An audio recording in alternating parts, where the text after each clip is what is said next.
Boy, that's when I hit right in the middle. Usually don't do that. I've kind of brought up working with wood. My dad was a cabinet maker. He's one of the old craftsmen in this sash and door factory that he moved in. It was a bunch of old Scandinavians that took pride in their work. But I always heard him talking about the beautiful job they were doing. And when he talked about a piece, he would say, this will last 1,000 years.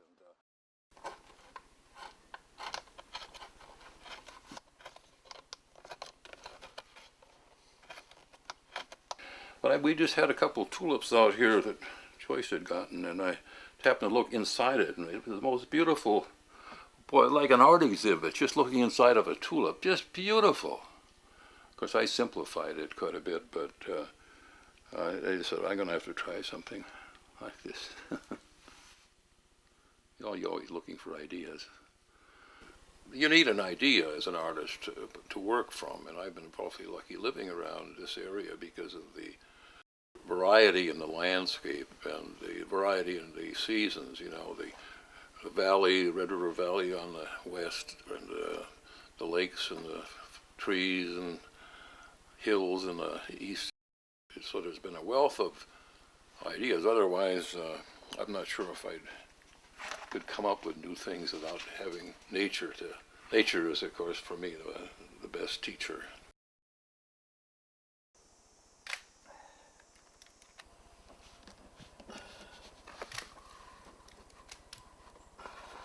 Light is just. It's nice light, isn't it? It's really just, yeah. Yeah.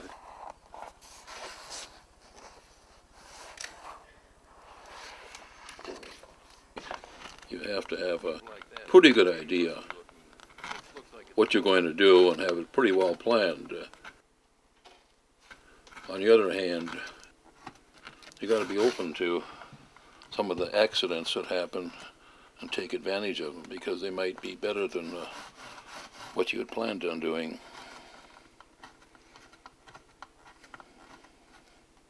No, I call myself a scavenger. I use the stuff that other people throw away. Of course, when we were kids, we picked up pieces of coal. We'd go down and pick this coal up, bring home, and heat the house with. I hate wasting anything. Sometimes by mixing up a lot of old colors like this, you end up with a kind of an interesting color. Might give you an idea for the beginning of another. And to get the paint on the block, you even it out here pretty good.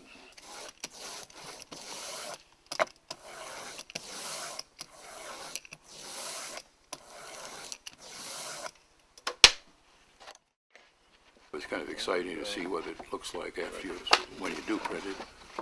See, but that's the beginning of a printing of a color that may lead to something and may not. A couple of weeks from now, there'll be a lot of golds and reds in that field there. And you don't normally see green fields like this time of year, but it's because we had so much rain this year. Well, I've always been influenced by land. I was it Fritz Scholder that somebody asked when he painted. He says, I'm painting all the time because I'm always looking.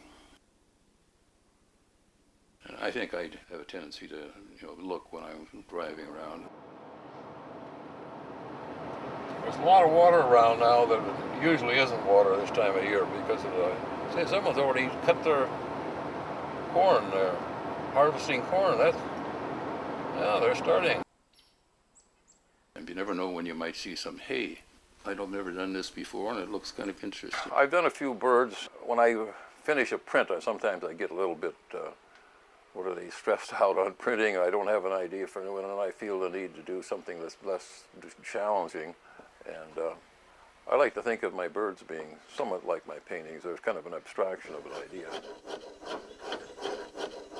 We spent time down in Arizona, and just so I didn't sit around there doing nothing all the time, I bought a bunch of roughed out birds down in And I usually wasn't bothered, but one time a guy came, walked over to see, and he looks, he says, "Well, that's what you're doing." He says, "I thought you were cleaning fish."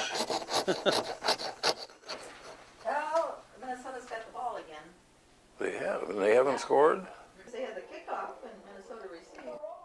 This guy's gonna get him. The guy's gonna catch him. Oh, God. Hope he didn't get that. Charlie gets excited.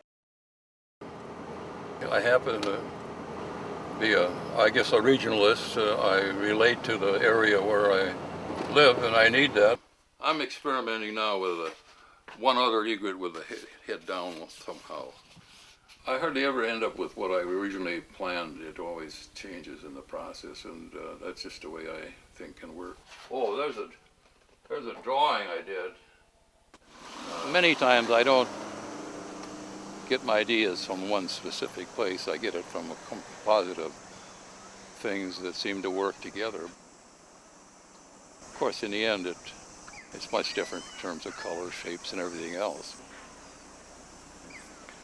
Well, I think every artist, too, in a sense, is a teacher and wants to be known as someone who has made life a little more meaningful to people that look at his work.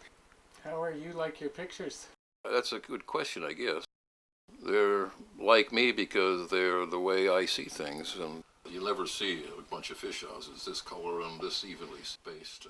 I call it my pastel mondrian. I like to think that they're honest. I may go out and see a certain group of things, buildings, whether or trees or land and field, and I don't look at them as that. I look at them as different shapes and colors and things like that I can make a painting from. I may have learned something today. What's that? You're never too old to learn, I guess. What did you learn today? What's the what? What did you learn today? Well, to do more improvising and less looking, but not quite as quickly. But